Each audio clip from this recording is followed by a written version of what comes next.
This week I had 3 thoughts hit me with enough force that I put them into my weekly outline, but I don't think they have anything to do with each other. So as I start this recording, I have absolutely no clue what I'm going to name this. Maybe it'll come together. I've talked before about cultivation theory and about how people who are heavy consumers of media can wind up having a very distorted view of the world. They might think the world is more violent or threatening than measurement can prove that it is. They might think that the likelihood that they'll be a victim of violent crime is very high when collected crime data can demonstrate that the odds are actually very low. They also might get the idea that the demographic breakdown of their community, the number of people in different age groups, racial groups, and so forth, matches what they see on television or on Netflix, when actually, if they paid attention to census data, they would see that it was very different. And I've also talked before about narrative force, about how we often understand the world by playing up what fits into the story that we think that we're living in and playing down what doesn't fit the story that we interpret the sensory inputs around us to cohere into.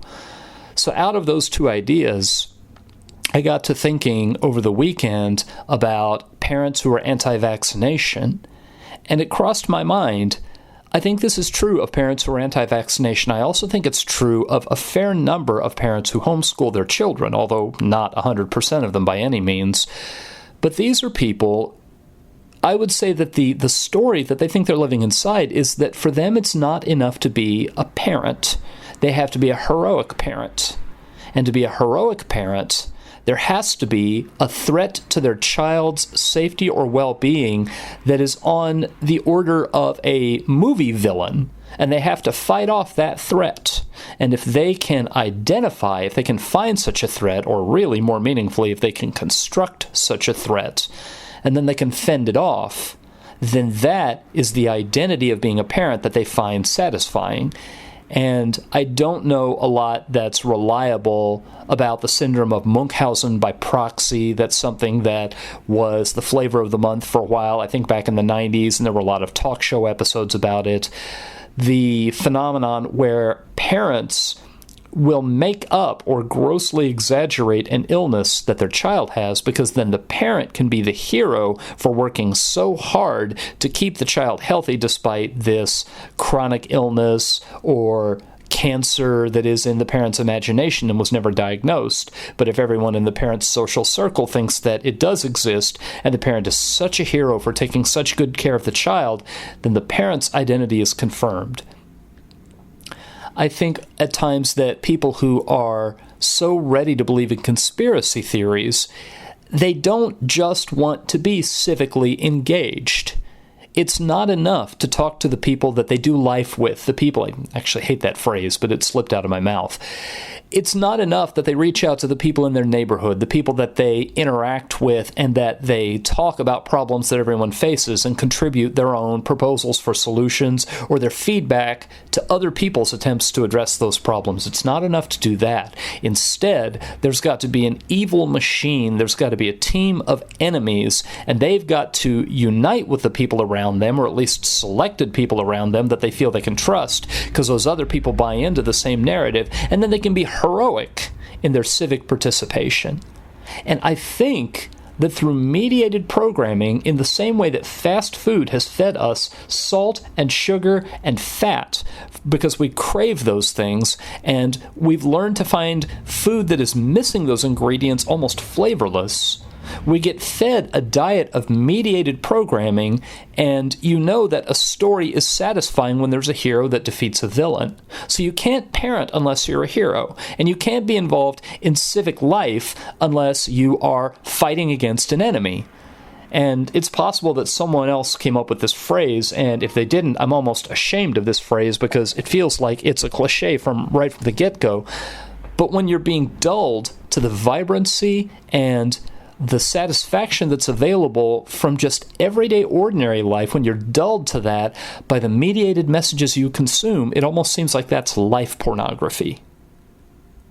if consuming a lot of pornography makes people dissatisfied with their real-life romantic partner, and there's data that it does, because they develop unrealistic expectations, and then someone who has a human potential to become aroused and human unenhanced physical attractiveness, if that's no longer sufficient to get something going, and you have to have you have to have the concentrated, exaggerated perfection that you find in porn to experience arousal and to be able to reach consummation, if that dulling effect comes from pornography, then possibly filtering other parts of your life, filtering them through the comparison to what you see in these mediated messages about how civic life is supposed to go and about how parenting is supposed to go. Maybe that's the version of pornography that applies to real life.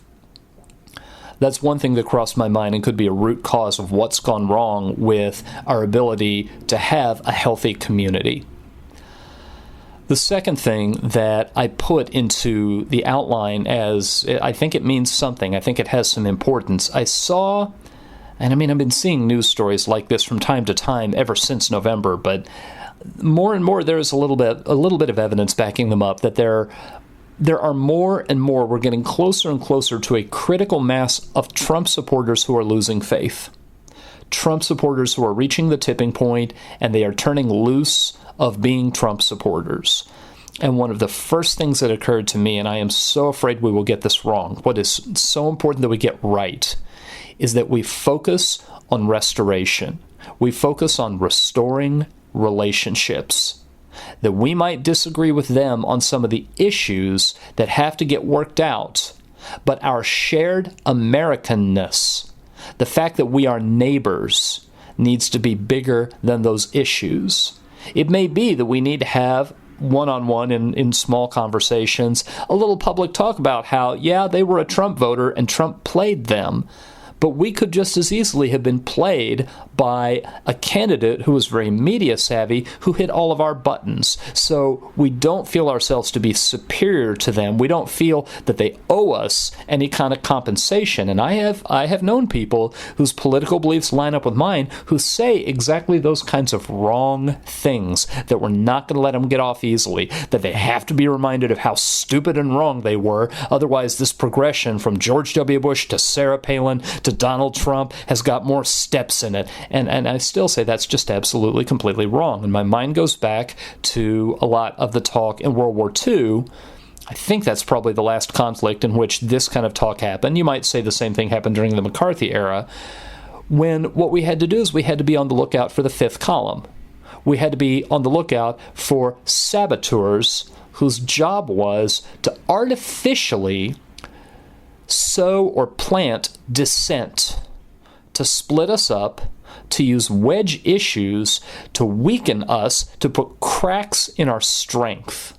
Back then, what I think we understood well was if we wanted to be at our strongest, we needed to be united.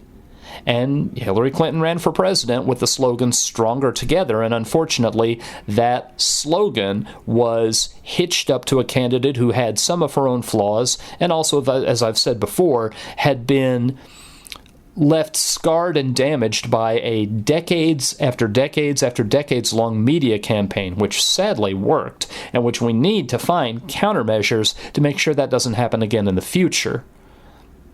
But at any rate, that idea, we are stronger together, and if there are people who don't want for the person who occupies the highest office in the land to be strong because of insults, and to be strong because of attacks, and because of his willingness to break, to violate norms that have held the government together, that have made the community viable. A man who keeps being strong by shocking people, who keeps being strong by doing things that we all just assume these behaviors are lines that nobody would dare cross. If there are people who are getting to the point where they realize that's not the kind of leadership they want anymore, then it is absolutely of first importance that my response to such people be welcoming and humble. the last thought that I put down, as it applies really to my entire life, but it very much applies to my thoughts about community and about politics, because this has been the hotbed for this particular struggle for the past several months. And this has to do with my faith. And I have a very ambivalent response to Tim Keller. If you don't know, Tim Keller, until July of this year, was the senior pastor at Redeemer Presbyterian Church in New York City. He's recently stepped down from that role, and now he's doing other related work, but he was a very popular author, and he was a very, very good pastor for young adults in New York City because he was very good at reasoning step by step. He was very good at not stepping off into exotic, spiritualized language, but in being very matter of fact and making things seem almost inevitable, almost plain. And I have this ambivalent response to him because some days I think the way he explains things is absolutely brilliant, and other days I think he's being clever with wordplay and he's treating it as though it proves something, and some of those explanations are actually really, really shallow. You give them a scratch and they'd fall apart. But this one particular sermon that he preached, and actually it's a couple sermons that he preached that he got this idea across in, what do you do with your emotions? What do you do when you have these emotional responses to situations or to people, and those are what are driving you to behavior that you wind up regretting later on, that are driving you to behavior that's not constructive? And he said that there are a couple of ways that people handle them. People who are hyper-religious tend to conceal all their emotions, because you're not supposed to be angry at anyone, because if you're angry, even in your heart, then you've committed murder in your heart. And you're not supposed to be sad or afraid, because if you really had proper, mature faith in God, then you'd never be sad and you'd never be afraid. Then he said people who have no use for faith, what's common, the excess that they may reach if there aren't other pressures bearing down on them, is that they will vent these feelings in all directions and say that that's emotionally healthy. I don't stifle anything at all. I wear who I am on my outer surface. And he said there's a third way. And the third way is take those emotions, whatever the emotions may be, if they are anger at voters who voted for the other candidate in the last election, if it is fear that the person currently occupying the Oval Office may be reckless and may do things that endanger everybody, whatever those emotions may happen to be, instead of pretending they don't exist, instead of venting them in ways that are inflammatory, that escalate problems and make them worse, the third way is take your feelings and pray them. And so he took a couple of psalms that very evidently are the psalmist working through very difficult emotions. And he reminded his congregation, these psalms, they're prayers. They're directed at God. And not all of them are nice, tidy language, and not all of them end in the psalmist saying, but I will trust in the Lord. I mean, a lot of them do, but there are a few that do not. Because any powerful emotion I have, God knew that I had it even before I could pin down what the emotion was. And when I take that emotion and go straight to God with it, then my likely response to it, my understanding of where it fits in, I can be perfectly honest. I can vent as hard as I want to. God has got big shoulders and does not mind if I do a little thundering at him. I think the book of Job demonstrates that quite sufficiently. And so that's something that I have had a little beginning success in doing. Instead of raging in my heart against other people, just go to God and rage and say, this is what I am filled up with, and this is troubling, and this is painful, and I know if I give free rein to it, I'm going to do really awful things. But I can just present it to my Creator, and that puts me in a good place. And I'm still working on just all the ways that it does, but it's a step forward, and it's something that I am feeling good about.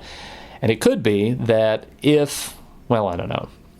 That's me thinking about that once again, if more and more people who up until now have been Trump supporters are reaching the tipping point and stepping away, and given developments as of the last couple of weeks in the ongoing investigation, I'm starting to get a little bit of hope that there may come a change, that this sort of tension and anxiety, that this may be, we may be getting into another chapter of this whole drama.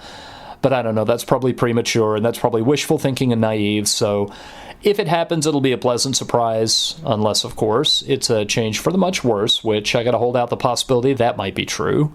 Then I gotta remind myself that God is still on his throne, and God still knows what his children need, and so that's one where I do need to maybe take a step back from my emotions, reframe a little bit, and remind myself that if I truly trust in the one that I put my faith in, then I've got to remind myself that the root of those emotions is a mistake and is a misperception and a misunderstanding. And I have a reasonably good track record of when I have done that in the past, of reframing successfully and then seeing things differently and relaxing. So that will, as it has been pretty much for my whole adult life, continue to be the goal.